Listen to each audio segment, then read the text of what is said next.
Bismillahirrahmanirrahim. Assalamu alaikum. Welcome to another video on my YouTube channel.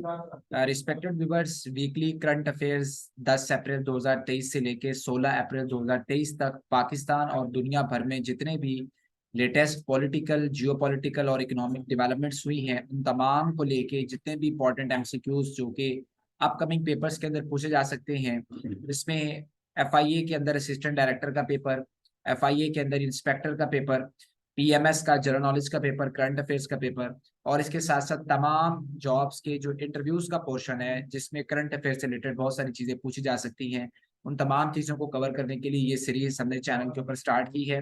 अगर आप previous videos भी देखना चाहते हैं तो वो भी चैनल के ऊपर करंट अफेयर्स की प्लेलिस्ट के नाम से मौजूद है, जिसमें हमने प्रीवियस वीक्स के इंटरनेशनल और नेशनल करंट अफेयर्स भी कंप्लीट किए हैं। आज की इस वीडियो के अंदर 80 एमसीक्यूज हैं जो कि नेशनल और इंटरनेशनल लेवल की तमाम डेवलपमेंट्स को कवर करेंगे और ये अप्रैल 10 से लेके अप्रैल 16 2023 तक के लिए हैं। वीडियो को लाइक जरूर कीजिएगा, चैनल को सब्सक्राइब कीजिएगा और इसे दूसरों के साथ शेयर भी कीजिएगा ताकि इस तरीके का जो क्वालिटी कंटेंट है वो आप लोगों तक पहुंचता रहे। तो स्टार्ट करते हैं। सबसे पहला क्वेश्चन है, when did 2023 spring meeting of world bank and IMF held? पिछले वीक एक 2023 की स्प्रिंग मीटिंग हुई है वर्ल्ड बैंक और आईएमएफ की। वो कब हुई थी? तो ये मीटिंग हुई थी 10 से लेके 16 अप्रैल 2023 तक। Where Tesla will build its new facility? आप लोग जानते ही होंगे इलोन मस्क को, जो कि टेस्ला के ऑनर हैं। इसके साथ साथ ट्विटर भी उन्होंने खरीदा है। तो रिसेंटली उन्होंने अनाउंस किया है कि वो अपनी नई फैसिलिटी अमेरिका से बाहर भी बनाना चाहते हैं और वो एक एशियन कंट्री है। तो नई फैसिलिटी जो वो बनाने जा रहे हैं वो शंघाई में बनाने जा रहे हैं। नेक्स्ट क्वेश्चन है, who is the current president of South Korea? हाल ही में साउथ कोरिया के जो प्रेसिडेंट है वो खबरों में काफी इन रहे। उनका नाम योन सूक योल है। When will योन सूक मीट जो बाइडन? अमेरिकन प्रेसिडेंट जो बाइडन और साउथ कोरियन प्रेसिडेंट योन सूक योल के दरमियान एक मीटिंग होनी है। ये मीटिंग 26 अप्रैल 2023 को कंडक्ट होगी। उसके बाद नेक्स्ट क्वेश्चन है, वेयर गुरुद्वारा सच्चा सौदा लोकेटेड? ये जनरल नॉलेज का क्वेश्चन है। पिछले दिनों जो सिख पिलग्रम्स थे वो पाकिस्तान आए हुए थे बैसाखी के त्यौहार के लिए, तो उससे रिलेटेड ये क्वेश्चन है कि गुरुद्वारा सच्चा सौदा पाकिस्तान में कहाँ वाक़ है? तो ये फारुखाबाद जिला शेखुपुर में वाक़ है। How much India's online grocery market goods sold by e commerce? India के अंदर ई कॉमर्स पाकिस्तान की निस्बत बहुत तेजी से फ्लरिश कर रही है ये इंडस्ट्री, और इसमें पिछले कुछ सालों के अंदर काफी इनकलाब आ चुका है। तो क्वेश्चन ये है कि इंडिया की जो ऑनलाइन ग्रोसरी मार्केट है उसने कितने पैसे कमाए हैं? तो साल 2019 में 1.7 बिलियन रुपीस थे, जबकि दो बढ़ के साल 2022 में 8 बिलियन रुपीस तक ये मार्केट और उनकी ये इंडस्ट्री जा चुकी है। नेक्स्ट है, when did Saudi team visited Yemen to negotiate with Houthi? Saudi Arabia का यमन के साथ एक तनाज़ा चल रहा है। यमन के अंदर जो हूसी बागी हैं जिन्हें ईरान सपोर्ट करता है, लेकिन पिछले दिनों बर्फ पिघली है और दोनों जो गिरोह हैं उनके दरमियान मुज़ाकरात हुए। इन मुज़ाकरात के लिए सऊदी एक डेलीगेशन था जिसने यमन का विजिट किया है और ये विजिट हुआ है 9 अप्रैल 2023 को। Name the SHO who was complainant and critical witness of Wazirabad incident? Wazirabad में जो मोहतरम इमरान खान के ऊपर एक कातलाना हमला हुआ था उसके जो क्रिटिकल विटनेस और मुद्दई थे, एसएचओ जिनकी डेथ हो गई है पिछले दिनों हार्ट अटैक की वजह से, उनका नाम क्या था? उनका नाम आमिर शहजाद था। According to World Health Organization global TB report 2022, total available funding in Pakistan per TB. World Health organisation जितनी भी बीमारियां हैं उनसे रिलेटेड एक इंडेक्स रिपोर्ट पेश करता है। उसमें तमाम ममालिक के अंदर उसकी जो सूरत हाल होती है उसके ऊपर एक आउटलुक जारी किया जाता है। 2022 की इस रिपोर्ट के मुताबिक पाकिस्तान में टीबी के ऊपर तकरीबन 47 मिलियन यूएस डॉलर जो है वो सालाना खर्च होते हैं, और इसमें से 8% जस्ट डोमेस्टिक फंडिंग है, बाकी 92% जो है वो हमें बाहर के ममालिक फंडिंग देते हैं टीबी से मुकाबला करने के लिए। According to Global Terrorism Index, Pakistan recorded dash largest increase in terrorism related deaths worldwide in 2022। एक ग्लोबल टेररिज्म इंडेक्स की रिपोर्ट पब्लिश हुई है और इस रिपोर्ट में एक इंतहाई खतरनाक किस्म का इंडिकेटर है पाकिस्तान के लिए कि पाकिस्तान ने साल 2022 में जो दहशतगर्दी के वाकयात हुए हैं उन वाकयात की वजह से पाकिस्तान में सेकंड लार्जेस्ट डेथ रिकॉर्ड की गई है, और ये तकरीबन 643 हैं, यानी 643 लोग पाकिस्तान में दहशतगर्दी की वजह से जो है वो जाँ भाग हुए हैं साल 2022 में, और ये दुनिया भर में दूसरे नंबर पे आती है ये डेथ टोल। और इवन के ये सूरत हाल इतनी खतरनाक हो चुकी है कि ये अफगानिस्तान से भी ज्यादा जो डेथ्स हैं वो पाकिस्तान में रिकॉर्ड की गई हैं। नेक्स्ट क्वेश्चन है, who will become the major shareholder in Careem's super app? आप जानते ही होंगे कि उबर और क्रीम की एक डिजिटल एप्लीकेशन है जिसकी वजह से पाकिस्तान के अंदर वो लोग बिजनेस करते हैं। हाल ही में एक मुआहदे के ऊपर सिग्नेचर हुए हैं जिसकी मदद से अब इस क्रीम ऐप के सबसे बड़ा जो शेयर होल्डर है वो यूएई बन जाएगा, United Arab Emirates. The largest increase in terrorism-related deaths recorded worldwide in 2022। अभी पीछे हमने एक क्वेश्चन पढ़ा था कि ग्लोबल टेररिज्म इंडेक्स में पाकिस्तान दूसरे नंबर पे है, तो पहले नंबर पे कौन सा कंट्री है? वो अफ्रीकन मुल्क है, Burkina Faso. Next, name the chatbot which is recently launched by China. Artificial intelligence की वजह से अब दुनिया में इनकलाब पैदा हो चुका है और रिसेंटली ये खबरों के अंदर इन है ये चीज, और इंशाल्लाह जितने भी पेपर्स होंगे नेक्स्ट उनके अंदर आप ये देखेंगे कि ये पेपर में भी क्रिटिकल पॉइंट होगा आर्टिफिशियल इंटेलिजेंस को लेके। आपने इसकी तमाम टाइमलाइन को तैयार करके जाना है पेपर में। तो रिसेंटली चाइना ने भी एक चैटबॉट लॉन्च किया, उसका नाम क्या है? तो उसका नाम है सेंस टाइम, और ये 10 अप्रैल 2023 को चाइना ने लॉन्च किया है। यहाँ मैं इसकी थोड़ी सी एडिशनल वजाहत ये भी कर दूं कि चाइना का ये जो चैटबॉट है और ये जो कंपनी आर्टिफिशियल इंटेलिजेंस की, अमेरिका ने इसके ऊपर पाबंदी आयद की हुई है। Name the first news presenter in Kuwait who works with artificial intelligence. हाल ही में गल्फ जो कंट्री है कुवैत, उन्होंने आर्टिफिशियल इंटेलिजेंस से चलने वाली एक जो न्यूज प्रेजेंटर है वो एक न्यूज चैनल के ऊपर आई हैं और उसका नाम उन्होंने रखा है फैदहा। तो नाम ही पूछा गया है तो उनका नाम है फैदहा। When did Turkey launch its first aircraft carrier? तुर्की ने अभी पिछले दिनों एक अपना पहला एयरक्राफ्ट कैरियर लॉन्च किया है और ये लॉन्च हुआ है 10 अप्रैल 2023 को। Next question, name the aircraft carrier which is launch by Turkey. तो तुर्की ने कौन सा एयरक्राफ्ट कैरियर लॉन्च किया, उसका नाम क्या है? उसका नाम है TCG Anadolu. Recently which prominent Indian leader visited disputed Arunachal Pradesh. Arunachal Pradesh Bharat का एक सूबा और रियासत आप कह सकते हैं जिसके ऊपर भारत अपना कंट्रोल मानता है, जबकि चाइना का ये मानना है कि ये उनका एरिया है और ये एक डिस्प्यूटेड रीजन है बिटवीन चाइना एंड इंडिया। हाल ही में एक इंडिया के प्रोमिनेंट लीडर ने वहां का दौरा किया है, वो कौन है? तो वो उनके कैबिनेट के रुकन अमित शाह हैं, जो कि नरेंद्र मोदी के बाद भारतीय जनता पार्टी में सबसे ताकतवर आदमी समझे जाते हैं। तो रिसेंटली वो वहां गए हैं और उन्होंने वहां जाकर डेवलपमेंट के लिए काफी बजट का ऐलान भी किया है। What is Chinese name for Arunachal Pradesh. तो यही जो डिस्प्यूटेड रीजन अरुणाचल प्रदेश है, चाइना में उसको किस नाम से बुलाया जाता है? तो चाइना में इसको बुलाया जाता है जंगनान के नाम से। Where will India host Y20 summit. India को इस दफा G20 समिट की सदारत मिली है और उसी को लेके इंडिया के अंदर इसके डिफरेंट इवेंट्स होने हैं।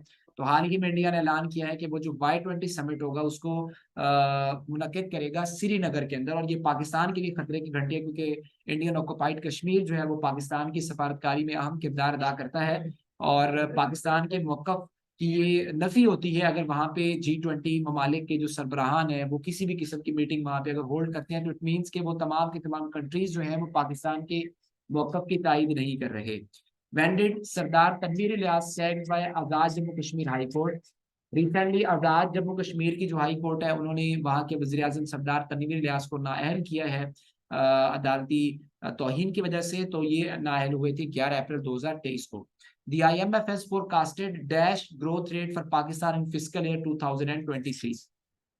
IMF ने अभी क्वार्टरली रिपोर्ट जारी की है जिसमें पाकिस्तान के अदाद-ओ-शुमार उन्होंने जारी किए हैं। तो साल 2023 के लिए IMF का ये कहना है कि पाकिस्तान में जो ग्रोथ रेट है वो 0.5% होगी, जबकि जो पाकिस्तान में ग्रोथ रेट 2024 में ये 0.5% से बढ़ के 3.5% फोरकास्ट की गई है, यानी इकोनॉमी 2024 में बेहतर हो सकती है।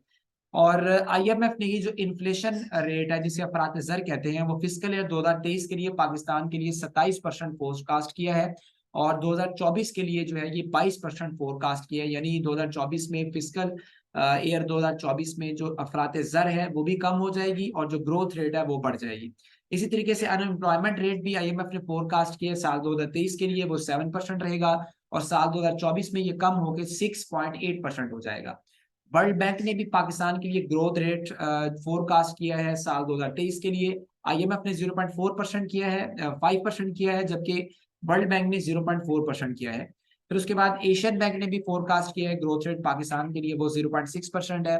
और एशियन बैंक ने जो पाकिस्तान के लिए इन्फ्लेशन रेट जिसे अफरात ज़र कहते हैं वो फोरकास्ट की है 29.5%। IMF ने 27% की थी और वर्ल्ड बैंक ने की है 27.5%। उसके बाद ये जो कुछ क्वेश्चन है ये इकोनॉमी से रिलेटेड बहुत इंपॉर्टेंट है, ये इंटरव्यू में भी आपसे पूछे जा सकते हैं, करंट अफेयर्स के सेक्शन में भी पूछे जा सकते हैं। इकोनॉमी से मुतल्लिक अदाद-ओ-शुमार का आपको पता होना चाहिए, उसमें 3 चीजें इंपॉर्टेंट होती है, अनएम्प्लॉयमेंट रेट होता है, इन्फ्लेशन होती है और ग्रोथ रेट होता है। तो मैंने तीनों यहाँ पे इंक्लूड किए हैं, एशियन बैंक के हवाले से भी, वर्ल्ड बैंक के हवाले से भी और IMF के हवाले से भी। How much plastic waste has been produced in Pakistan in 2020? Recently एक मिनिस्ट्री की रिपोर्ट जारी हुई है जिसमें पाकिस्तान के अंदर प्लास्टिक वेस्ट को रिपोर्ट किया गया है। तो साल 2022 में पाकिस्तान ने 3 million ton plastic waste produce किया है। When did PMDC became functional? Pakistan medical and dental जो काउंसिल है वो फंक्शनल हुई है अप्रैल 11 2023 को। वजीर आजम ने जो उसके 8 मेंबर्स हैं उनके नाम जो है वो जारी किए हैं। उसमें एक हैरानकुन बात ये थी कि कोई भी मेंबर पंजाब से नहीं लिया गया। ज्यादातर जो मेंबर्स हैं वो सिंध से लिए गए हैं, जिसके ऊपर पंजाब के जो हल्का है डॉक्टर्स का या इस किस्म की यूनियंस का, उनके अंदर एक तशवीश भी पाई जाती है। When did British doctors started historic strike over pay issues? पिछले दिनों बरतानिया में एक बहुत बड़ी तहरीक उठी जिसमें बरतानिया के जो यंग डॉक्टर्स थे उनका ये कहना था कि उनकी तनख्वाहें बढ़ाई जाएं। तो ये जो तहरीक थी ये 11 अप्रैल को स्टार्ट हुई थी और डॉक्टर्स ये कहती हैं कि उनकी सैलरी को 35% बढ़ाया जाए।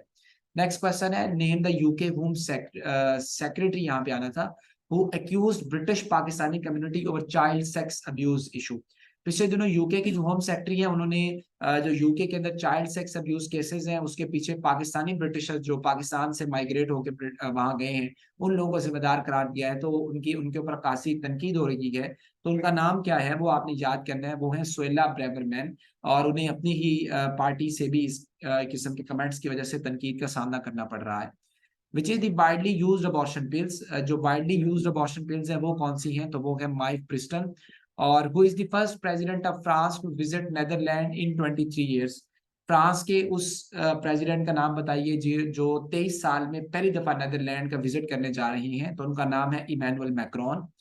When did prisoner exchange started after civil war in Yemen? तो 13 अप्रैल को सऊदी इंतजामिया और हूसी बागियों के दरमियान कैदियों का तबादला शुरू हुआ है। और ये यमन के अंदर जो सिविल वार हुई थी उसके बाद ये बहुत बड़ा कैदियों का तबादला है। The third meeting of tourism working group under India's G20 presidents will held। जो G20 प्रेसिडेंट समिट होगा उसकी जो टूरिज्म वर्किंग ग्रुप की मीटिंग है वो 22 से लेकर 24 मई तक श्रीनगर के अंदर मुनक्किद हो रही है। When will India host G20 leader summit? तो इंडिया होस्ट करने जा रहा है G20 का लीडर समिट सितंबर 2023 में और ये होगा न्यू दिल्ली के अंदर। Name the current US attorney general, जो मौजूदा यूएस अटॉर्नी जनरल है उनका नाम क्या है? तो उनका नाम है मैरी गारलैंड। और name the US airman who is arrested after classified documents leak. पिछले हफ्ते यूएसए के आला सिक्योरिटी जो दस्तावेजात हैं वो लीक हुई हैं जिसकी वजह से पूरी दुनिया में हलचल मची है। और इसके पीछे यूएस के एक एयरमैन का हाथ है, 21 साल एयरमैन है और उनका नाम है Jack Teixeira. Who is the current chairman of national disaster management authority? NDMA के जो मौजूदा चेयरमैन है उनका नाम लेफ्टिनेंट जनरल इनाम अकबर मलिक है। When did Qatar and Bahrain agreed to re-establish diplomatic ties? तो गल्फ जो कंट्रीज हैं कतर और बहरीन उन्होंने अपने सफारती ताल्लुकात दोबारा से कायम करने का ऐलान किया है और ये इत्तफाक हुआ है 12 अप्रैल की मीटिंग में। और ये 6 साल बाद ऐसा पहली दफा हो रहा है कि कतर और बहरीन के दरमियान सफारती ताल्लुकात दोबारा कायम होने जा रहे हैं। Name the Syrian foreign minister who visited Kingdom of Saudi Arabia first time after Syrian civil war in 2011। 2011 में शाम के अंदर सिविल वार का आगाज हुआ था और 2011 में ही शाम की अरब लीग की रुकनीत भी मंसूख कर दी गई थी। उसके बाद से लेके अब तक सऊदी अरेबिया के अंदर शाम का कोई भी जो फॉरेन मिनिस्टर है वो नहीं आया। पहली दफा ऐसा हुआ है कि पिछले हफ्ते शाम के जो फॉरेन मिनिस्टर है उन्होंने विजिट किया, उनका नाम है फैसल मिकदाद।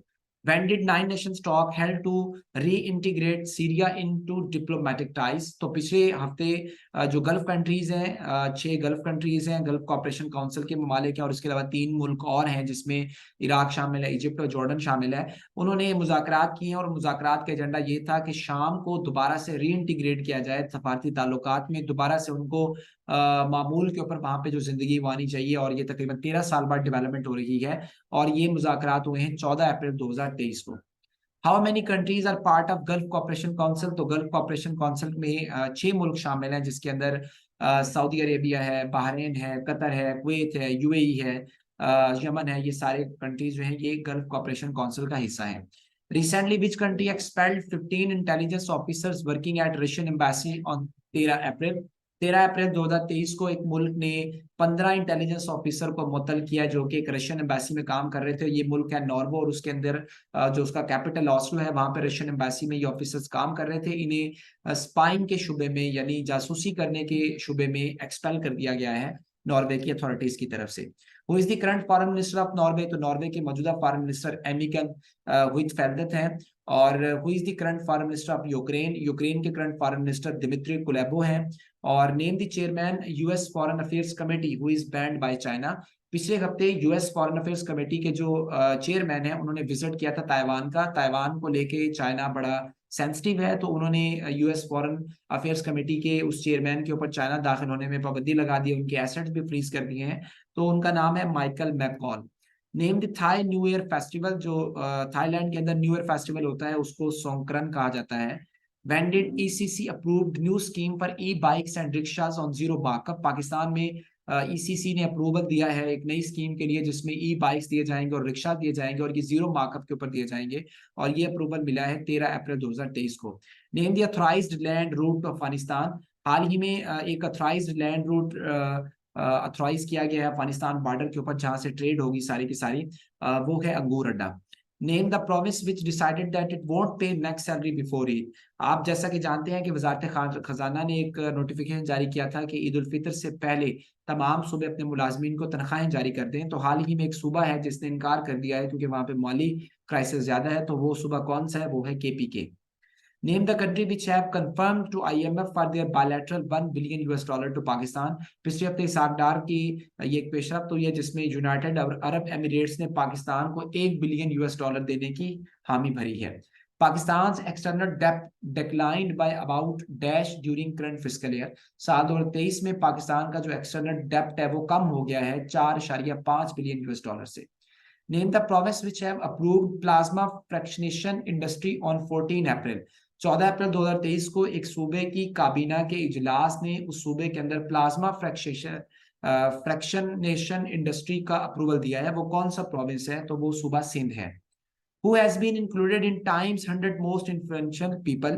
टाइम मैगजीन ने 162 अफराद की लिस्ट जारी की है जिसमें पाकिस्तान की एक शख्सियत शामिल है, उनका नाम शेरी रहमान है जो कि मिनिस्टर है क्लाइमेट चेंज की। और क्लाइमेट चेंज के ऊपर इनके मौकफ के सराहते हुए टाइम मैगजीन ने इन्हें दुनिया के 162 अफराद की लिस्ट में शामिल किया है। COP27 में इन्होंने पाकिस्तान का मौकफ भी बड़े अच्छे तरीके से पेश किया था। Which is the widely used abortion pill? जी अगेन रिपीट हो गया, माइक प्रिस्टन है। When did Kingdom of Saudi Arabia diplomatic delegation arrived in Tehran? तो सऊदी अरेबिया का एक सफारती जो वफ्द है वो तेहरान भी गया है, ईरानी जो ओहदेदारान है उनसे मुज़ाकरात करने के लिए, और ये गया था 8 अप्रैल 2023 को। What is the ranking of Pakistan World Justice Project's Rule of Law Index?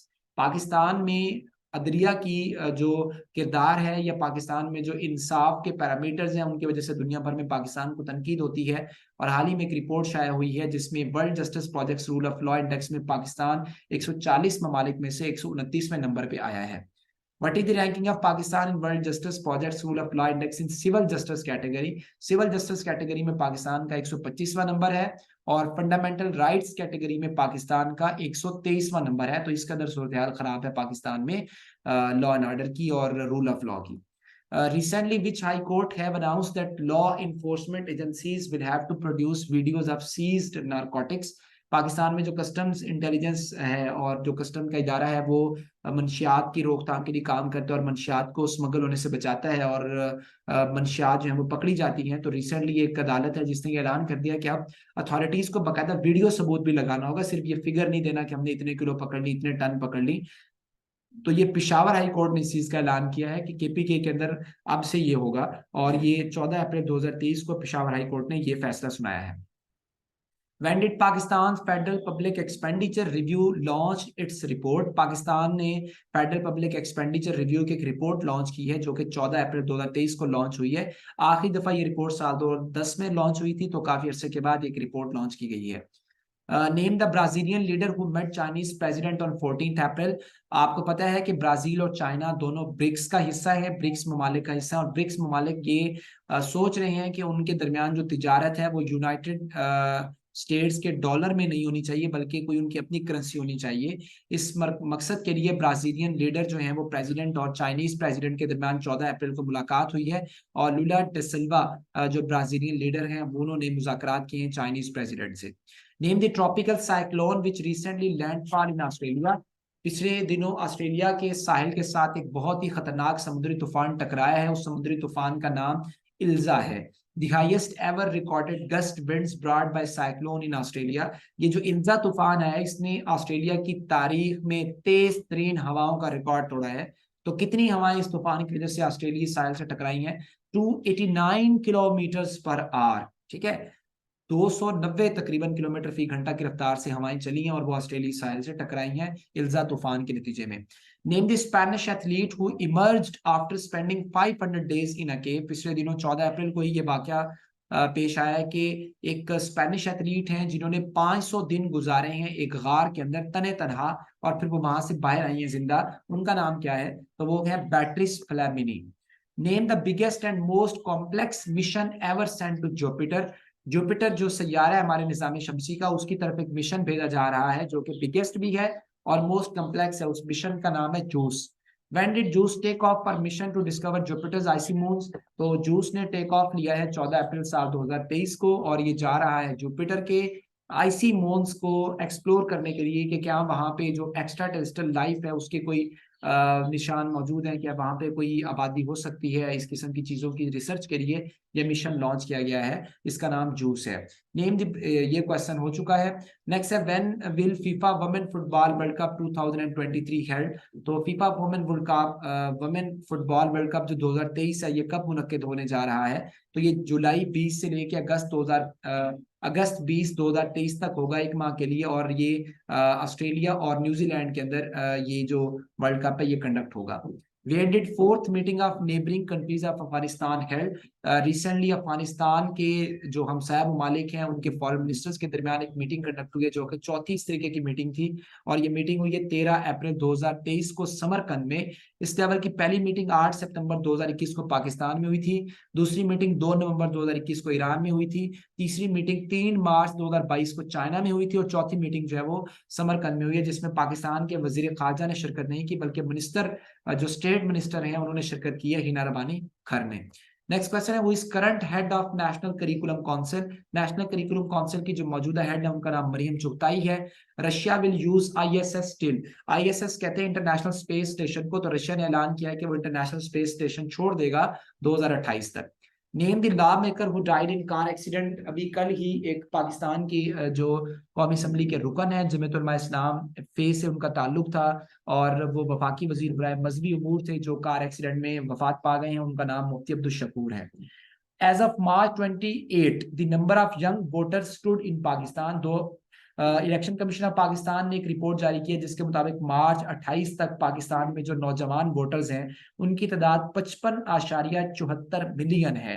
How many voters are between 18 to 25 years. 18 से 25 साल तक के वोटर जो होते हैं ये क्रिटिकल वोटर्स होते हैं, इन्हें स्विंगिंग वोट्स भी कहते हैं। इनकी वजह से किसी मुल्क में हुकूमत बनती या टूटती है।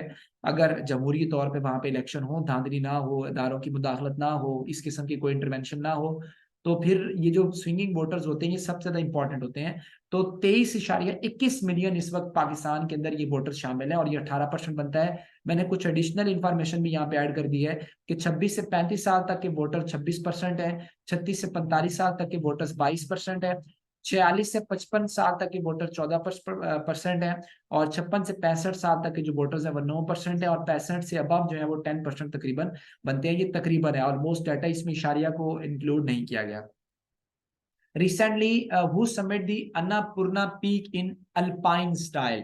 हाल ही में एक माउंटेनर है पाकिस्तानी जिन्होंने नेपाल के अंदर अन्नापूर्णा जो पीक है वो सर की है। उन माउंटेनर का नाम क्या है? वो साजिद सतपारा है, और उन्हें अल्पाइन स्टाइल में ये समिट की है। अल्पाइन स्टाइल कहते हैं एक ऐसा स्टाइल जिसमें ऑक्सीजन की जो आर्टिफिशियल सप्लाई होती है वो लेके नहीं जाई जाती, और नेचुरली ब्रीथिंग से जो है वो माउंटेनर पहाड़ी को सर करते हैं। और ये जिन्होंने सर की है उनका नाम साजिद सतपारा है, 14 अप्रैल को उन्होंने सर की है। और अन्नापूर्णा जो पीक है ये नेपाल के अंदर वाक़ है। Who has been appointed as PMDC president. Pakistan medical dental जो काउंसिल के प्रेसिडेंट हैं वो डॉक्टर रिजवान ताज इलेक्ट हो चुके हैं। और recently which country switched off its last 3 nuclear reactors. हाल ही में एक मुल्क है जिसने अपने 3 न्यूक्लियर रिएक्टर्स बंद कर दिए हैं। वो मुल्क कौन सा है? वो मुल्क जर्मनी है, और 15 अप्रैल को जर्मनी ने अपने 3 न्यूक्लियर रिएक्टर्स बंद किए हैं। The new artificial intelligence company XAI based in निवाडा इज फॉर्म्ड बाय। एक नई आर्टिफिशियल इंटेलिजेंस कंपनी बनी है जिसका नाम XAI है, जो कि यूनाइटेड स्टेट्स ऑफ अमेरिका की रियासत निवाडा में बनी है। वो किसने बनाई है? तो इसका करेक्ट आंसर इलोन मस्क है। निवाडा के अंदर इलोन मस्क ने टेस्ला के लिए भी काम किया है, बहुत सारे उनके वहां पे दफातर भी मौजूद हैं। तो निवाडा में ही उसने एक नई आर्टिफिशियल इंटेलिजेंस कंपनी लॉन्च की है जिसका नाम XAI है। When did G7 ministers meeting on climate change and energy held in Japan? Japan के अंदर G7 ममालिक के जो मिनिस्टर्स हैं उनकी एक मीटिंग हुई है क्लाइमेट चेंज को लेके और एनर्जी डिस्कशन को लेके। ये कब हुई है? ये 15 अप्रैल 2023 को हुई है। और इसके अंदर जो कार्बन इमिशन के ऊपर काफी गौर खौज किया गया है। Name the Japanese PM which is evacuated unhurt after a smoke bomb attack on 15 अप्रैल। पिछले दिनों ये वाकया पेश आया है कल ही 15 अप्रैल 2023 को कि जापान के जो वज़ीर आज़म है उनके ऊपर ये बॉम्ब अटैक हुआ है। वो एक स्मोक बॉम्ब अटैक था जिसमें जापानी वज़ीर आज़म महफूज रहे हैं। तो जापानी वज़ीर आज़म का नाम क्या है? वो फ्यूमियो कशीदा उनका नाम है। इससे पहले भी एक जापानी वज़ीर आज़म की डेथ हो चुकी है एक अटैक की वजह से, जिनके ऊपर जो है वो फायरिंग की गई थी। तो ये करंट अफेयर्स हैं नेशनल और इंटरनेशनल लेवल के 10 अप्रैल से लेकर 16 अप्रैल 2023 तक। 80 MCQs मैंने आपके साथ तकरीबन शेयर किए हैं। ये इंशाल्लाह आपको किसी भी वेबसाइट के ऊपर नहीं मिलेंगे अक्रॉस द प्लेटफॉर्म। और ये आपकी PPSC FPSC तमाम जो पेपर्स हैं आपकी उनकी तैयारी के लिए एक बेहतरीन पैकेज है जो कि आपको एक समझने की फैज़ मुश्ताक अकेडमी के प्लेटफॉर्म से शेयर किया जाता है। वीडियो को ज़रूर लाइक किया करें। आपकी जो हौसला अफजाई है वही हमें मोटिवेट करती है कि हम नेक्स्ट इस किस्म की वीडियो जो है वो प्रोड्यूस करें, जो कि उसका जो कंटेंट है वो इतना क्वालिटी वाला हो और वो आपको फ्री ऑफ कॉस्ट मिल सके। तो इसलिए काइंडली वीडियो को लाइक किया करें और चैनल भी सब्सक्राइब किया करें। इंशाल्लाह नेक्स्ट वीक नेक्स्ट वीडियो के साथ आपकी खिदमत में हाजिर होऊंगा। अपना बहुत ज़्यादा ख्याल रखें और मुझे दुआ में याद रखें। अल्लाह हाफिज़।